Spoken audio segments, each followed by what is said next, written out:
Fever వచ్చిందా? ఆ? Tablets తీసుకురానా? ఈ ఫీవర్ టాబ్లెట్ తో తగ్గదు గానీ స్లీపింగ్ పిల్స్ తీసుకురా.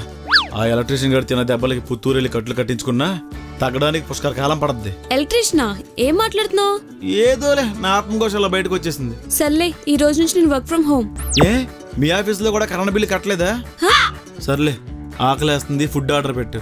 ఆల్రెడీ పెట్టాను, నువ్వు కొంచెం ఫ్రెష్ అయ్యరా. ఆ.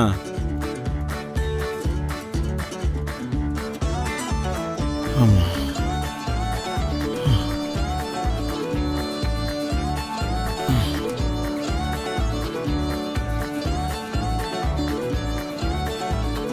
అల్లుడు గారు బాగున్నారా? మావయ్య గారు, మొన్న కరోనా వచ్చినప్పుడు మీరు పోలేదా ఏంటి? 3 వేవులు మిస్ అయ్యారా? రాతపీనుగా ఒంటరిగా పోదాం. అందుకే మీరు తోడేలండి. స్వాతి, అమ్మా స్వాతి, నేను మీ ఇద్దరితో కొంచెం మాట్లాడాలి. సరే, మీరు మాట్లాడుతూ ఉండండి, నాకు బాత్రూమ్ అర్జెంటు, లోపల కూర్చొని వింటుంటాను. హే ప్రసాద్, ఆ. నువ్వు బాత్రూంలో కూర్చుంటే నేను ఇక్కడ గోడలతో మాట్లాడాలా? మీ ఇష్టం వచ్చినట్టు లాయల దగ్గరికి వెళ్తారు, విడాకులు అంటారు. పెద్దవాళ్ళని ఒక మాట అడగాలని తెలీదా? పెళ్లి చేసుకోవడం, విడిపోవడం అంతా మీ ఇష్టమేనా? అసలు ఎవరిని అడిగి డెసిషన్ తీసుకున్నారు? ఇష్టం లేనప్పుడు కలిసి ఉండడం కష్టం అంకుల్. అనుమానిస్తాడు, అరుస్తాడు, అడ్డంగా వాదిస్తాడు, అప్పుడే ప్రేమ చూపిస్తాడు, అప్పుడే గొడవ పడతాడు. అమాయకంగా కనిపించే అపరిచితుడు నాన్న వీడు. రిలేషన్షిప్ అన్నా గొడవలు ఉంటాయి. ప్రేమ మాత్రమే ఉంటే కొన్నాళ్ళకి బోర్ కొట్టేస్తుంది. అయినా కోపంగా ఉన్నప్పుడు జరిగిన గొడవలు మాత్రం మీ అమ్మాయి గుర్తుపెట్టుకుందండి. కలిసి ఉండేది లేవు, గుర్తులేవు.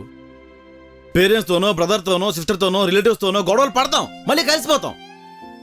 కానీ ఒక భర్తతో మాత్రమే విభేదాలు వస్తే విడాకుల దాకా వెళ్ళిపోతాం. ఈ చిన్న లాజిక్ మిస్ అయిపోయిందంటండి మీ అమ్మాయి. ప్రతి చిన్న విషయాన్ని నీకు భూతద్దులో చూడడం అలవాటైన ప్రసాద్.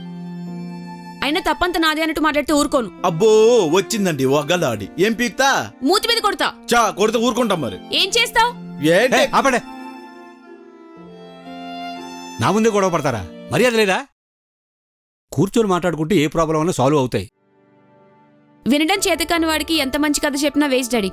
నాకు వినపడితే అయితే ఏంటి బొక్క? ఏం పీక్తా?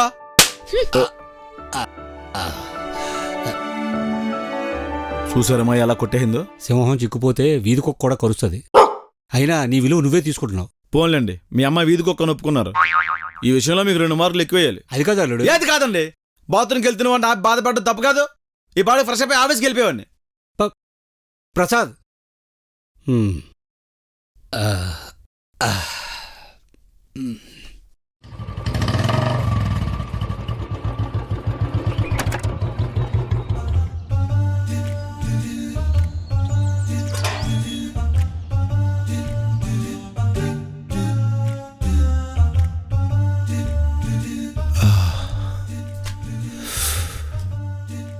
Excuse me. Hi, I'm Seshu, the lawyer. I'm Swathi father, Appalayudu. ఓ, నేనే మీ అమ్మాయికి విడాకులు ఇప్పిస్తున్నా. మీకు కూడా కావాలని చెప్పండి, ఇప్పిస్తాను.